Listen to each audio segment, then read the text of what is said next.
आप सभी का हमारे YouTube चैनल पे बहुत बहुत स्वागत है।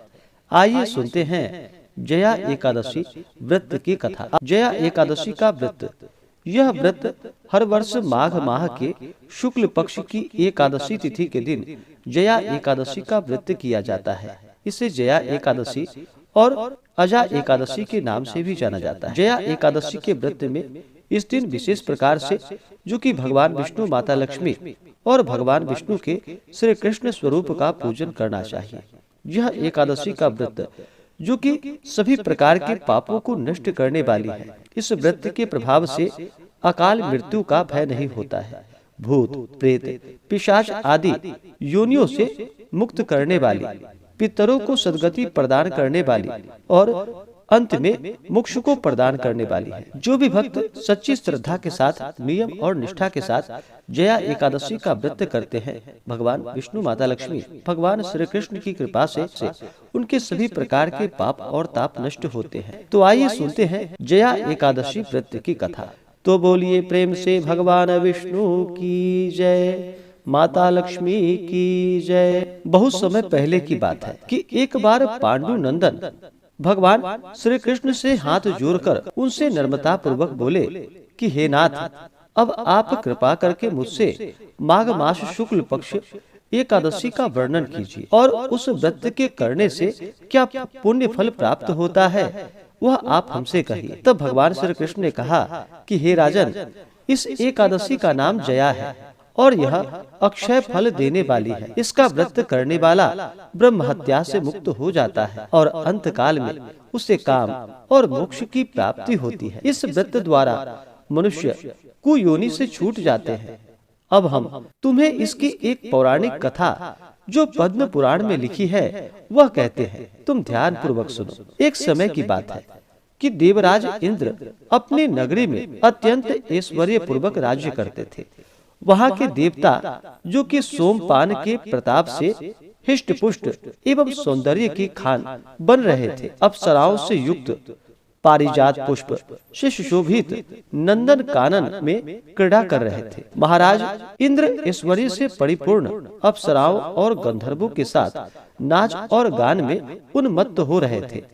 गंधर्व गान कर रहे थे, अप्सराएं नाच रही थी। गंधर्वों में अत्यंत विख्यात, जो कि पुष्पदंत, उनके पुत्र चित्रसेन की स्त्री मालिनी का पुत्र माल्यवान, जो कि अत्यंत सुंदर और स्वरूपवान था, इत्यादि इत्यादि भी उपस्थित थे।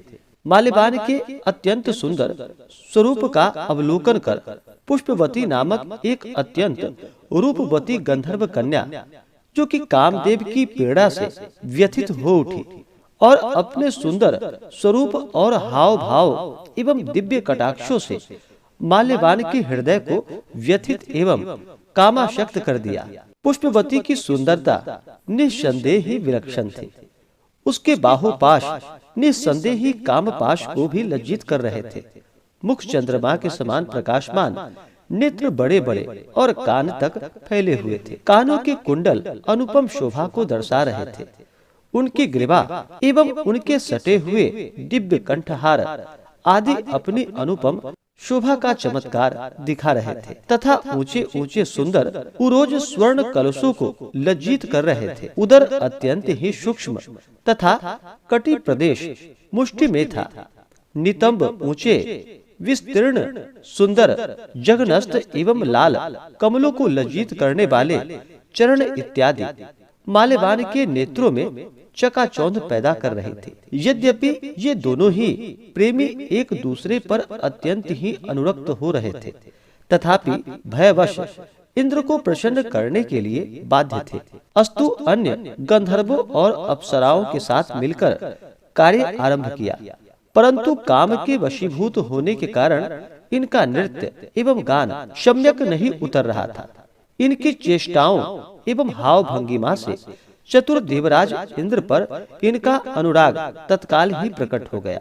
इंद्र ने इससे अपना अपमान समझा और उस पर क्रोध प्रकट कर उन्हें दारुण श्राप दे डाला। इंद्र ने कहा कि मेरी आज्ञा को भंग करने वाले पापात्मा मूर्खों, तुम दोनों ही पिशाच हो जाओ और मृत्यु लोक में जाकर अपनी अपनी करनी का फल भोगो। शाप सुनकर दोनों ही दुखी हुए, परंतु अब क्या हो सकता था। दोनों ही हिमालय पर पिशाच हो अपना जो कि काल यापन करने लगे। इस दुख में पड़कर वे लोग अत्यंत ही व्याकुल और चिंतित हो उठे। उन्हें क्षण मात्र को निद्रा नहीं आती थी। शीत और उष्ण के प्रभाव में पड़कर वे नाना प्रकार के कष्टों को भी भोगते और अपने अपने भाग्य को कोस रहे थे। इस प्रकार अनेकों चिंताओं से व्याकुल हो वे अपने इस भयंकर जीवन से उब गए। एक दिन उन लोगों को खाने के लिए कुछ नहीं मिला और वे दोनों दिन भर भूखे ही रह गए। रात को चिंता एवं शीत के कारण नींद भी नहीं आई। देवी योग से वह जया नामक एकादशी का दिन था।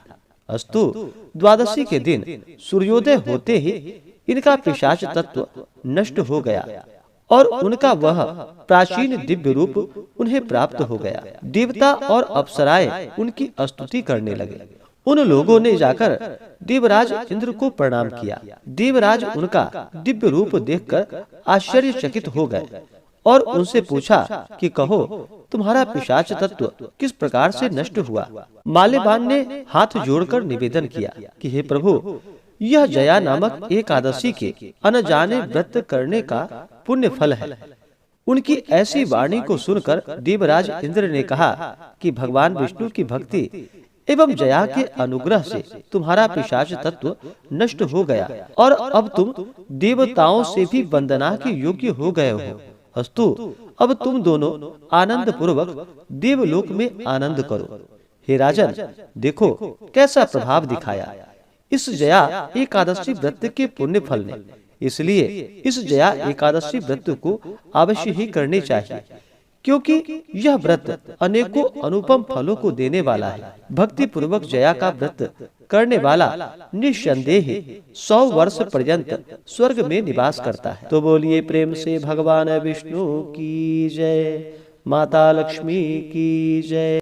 तो आशा करता हूँ कि यह जानकारी आपको अच्छा लगा हो।